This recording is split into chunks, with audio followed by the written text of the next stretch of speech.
Je suis Estache Agoumpé, artiste plasticien, écrivain, engagé dans l'histoire de l'environnement. Engagé dans l'histoire parce que depuis quelques années, je fais des recherches scientifiques sur l'histoire de l'Afrique que j'exporte sur des tableaux. Donc j'ai eu à parler de Béhanzin, qui a été le dernier roi du Bénin, qui a été déporté pendant la colonisation. C'est un tableau qui est fait du marc de café, du charbon de bois, des capsules de bouteilles, du tissu. Et également l'engagement environnemental, justement, comme je le dis, c'est les matériaux que j'emploie. Donc ça va être de la récupération, de la terre, du charbon, des capsules de bouteilles, du tissu, pour pouvoir donner vie aux œuvres que je fais. Et l'autre travail aussi, c'est sur les tirailleurs sénégalais, le massacre de Tiaroy, où il y a eu plus de 300 tirailleurs sénégalais qui ont été assassinés par l'armée coloniale française et enterrés dans des fosses communes. J'expose dans toute la France, je fais presque 15 expos par an dans toute la France et dans d'autres pays aussi européens. Et l'engagement, c'est de vraiment parler de l'histoire de l'Afrique. Les gens sont très touchés parce que beaucoup ne connaissent pas l'histoire liée aux anciennes colonies françaises d'Afrique. Parce que l'histoire de l'Afrique est vendue comme si c'était quelque chose de normal. La colonisation, par exemple, l'exploitation, le pillage des ressources minières d'Afrique était quelque chose de normal. Alors que, l'Afrique a eu un rôle très important à jouer dans la construction de l'Europe. D'accord. Alors, parmi tous ces tableaux, lequel est qui raconte une histoire poignante, quoi? L'histoire, je dirais tout. On a deux grandes expositions ici, dont j'ai ramené quelques tableaux. Il y a le massacre de Tiaroy et il y a Béhanzin, panthéon africain de la résistance. Il faut dire que Béhanzin était un grand résistant qui a refusé de céder sa terre à la France, qui va être déporté par la France par 2 fois. Et les tirailleurs sénégalais également, qui ont eu un rôle très important dans les 2 guerres mondiales, qui vont assassiner une partie à Tiaroy le 1er décembre 1944 pour avoir réclamé ce que la France leur devait. Et donc là, au niveau de la semaine africaine, vous allez rester...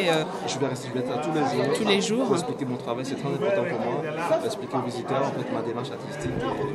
Et vous avez un compte Facebook, Instagram? Estache, T-A-C-H. J'ai un compte Facebook, Estache Agoumpé, Agoumpé, A-G-O-U-M-K-P-E. Voilà, j'espère que vous avez suivi. Et donc, c'est un jeune, il est bien engagé, donc il faut le suivre.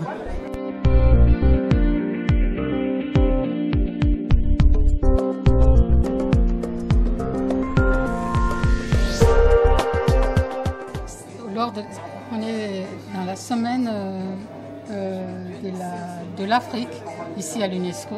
Et cette année, j'ai voulu représenter la nature. C'est pour ça que vous voyez toutes ces fleurs qui sont derrière moi. Voilà, c'est ma façon à moi de contribuer pour l'environnement. Voilà. Alors, moi, je m'appelle Fatima Gillet. Bon, je représente les Comores. Voilà, c'est depuis que je suis à la retraite que je me suis mise à la peinture. Et c'est ma façon à moi de m'exprimer. Et les fleurs, pour moi, ça représente la vie. Voilà, je crois que c'est tout. Hein. Bonjour, je suis Soro Péa Jacques, artiste peintre ivoirien. Bienvenue à l'UNESCO dans le cadre de l'exposition de la Semaine africaine. Et aujourd'hui, je présente un travail basé sur le thème de cette édition qui est paix, innovation et développement durable en Afrique.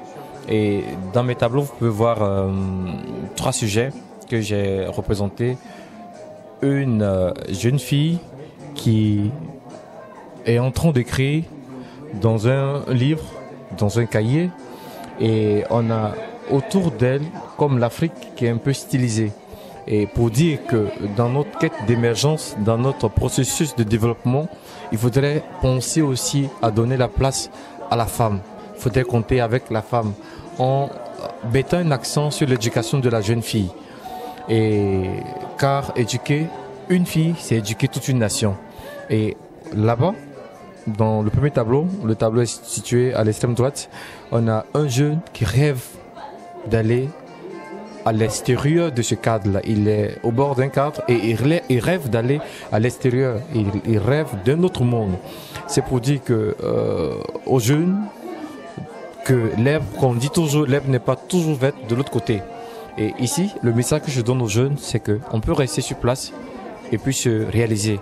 Dans ce tableau, on voit un jeune qui veut vraiment aller défier les profondeurs de la mer pour pouvoir aller en Europe parce qu'il a des idées, il a de la créativité et cela, il veut l'exprimer.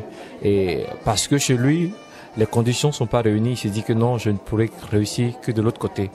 Donc j'invite les jeunes à se consacrer à une activité dans leurs différents milieux, dans leur pays, en Afrique, et surtout de s'inscrire dans ce processus-là dans lequel notre continent est celui de son développement. Voilà. Ici, on a la fracture numérique.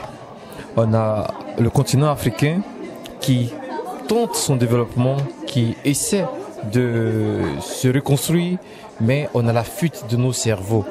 À cause de ces chaînes-là, à cause de la chaîne de la colonisation, à cause des chaînes qui nous lient encore à l'Occident, on a du mal à se réaliser, on a du mal à se construire. Et la jeunesse s'exporte, on se dit que je ne réussirai que de l'autre côté. Voilà. Donc c'était un appel aux jeunes, aux Africains, pour qu'ensemble on se dise que mon continent, sa réussite peut aussi passer par moi. Je vous remercie.